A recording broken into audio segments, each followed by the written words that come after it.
L'édito politique sur Europe 1 avec Le Figaro. Bonjour Vincent Trémollet-de-Villers. Bonjour Dimitri, bonjour Anissa, bonjour à tous, tous mes bons voeux pour cette année. Vincent, cela fait plus de 50 jours que Boualem Sansal est emprisonné en Algérie. Son arrestation avait provoqué un émoi profond. Et puis, malgré la pression de son comité de soutien, de quelques rares politiques aussi, la France semblait s'être habituée. Alors ses amis, ses lecteurs, ses admirateurs et tous les Français attachés à la littérature et à la liberté n'oublient pas Boualem Sansal, son âge, 80 ans, et sa santé fragile.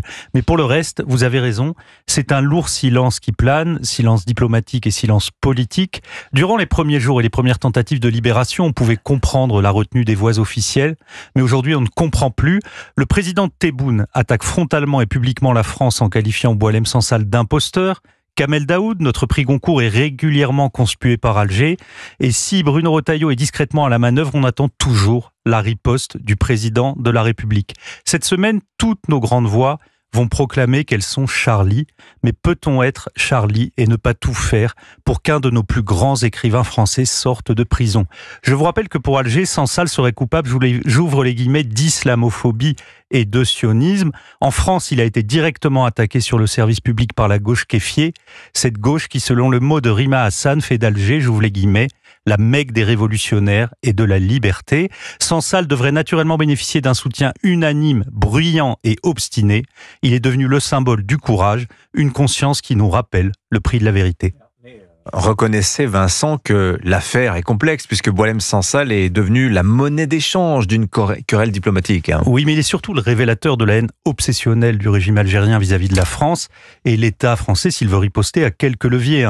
Les soins dont profitent les dignitaires du régime, d'abord les biens qu'ils possèdent sur notre territoire, sans compter la question évidente des visas et le cœur du problème, l'accord dérogatoire de 1968 entre la France et l'Algérie.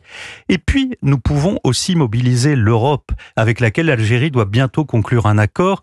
Pour l'Algérie, cracher sur la France, c'est facile et c'est gratuit, mais se fâcher avec l'Union européenne, ça peut coûter beaucoup plus cher. Alors, ça bouge quand même un petit peu. Hier, Jean-Noël Barrot a même émis, je le cite, des doutes sur les intentions de l'Algérie envers la France. Oui, des doutes qu'en termes diplomatiques, ces choses-là sont dites. Il suffit de regarder comment nos écrivains sont traités à Alger et comment des ressortissants algériens se comportent chez nous, pour que le doute laisse la place à l'évidence. Pour certains d'entre eux, la France n'est qu'une immense zone de non-droit. 2 cambrioleurs sous OQTF ont été arrêtés après le cambriolage d'une pharmacie la nuit de Noël, avant d'être relâchés faute de place dans le centre de rétention.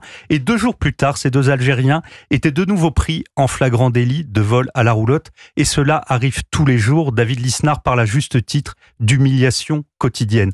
Autre exemple beaucoup plus grave, les propos délirants prononcés par 3 influenceurs algériens sur les réseaux sociaux. Ils affichent un antisémitisme décomplexé et appellent explicitement au viol et au meurtre des Français. C'est la forme numérique des pillards, des soudards et des barbares. Alors 2 d'entre eux sont aussi sous OQTF. Sous l'impulsion du ministre de l'Intérieur, ces ennemis de la France ont été rapidement interpellés, mais les mêmes questions reviennent. Que font ces gens chez nous ? Quand et comment parviendra-t-on à les renvoyer chez eux? C'est à chaque fois la même course d'obstacles judiciaires, associatifs et soi-disant humanitaires. Et au bout du compte, il vaut mieux être un Algérien fanatique et décervelé chez nous qu'un grand écrivain français en Algérie. La France n'est plus la patrie des droits de l'homme, c'est le pays où les droits de l'homme sont devenus complètement fous. L'édito politique sur Europe 1. Merci Vincent Trémollet-de-Villers. À la une du Figaro ce matin, Donald Trump, pas encore investi, mais déjà président.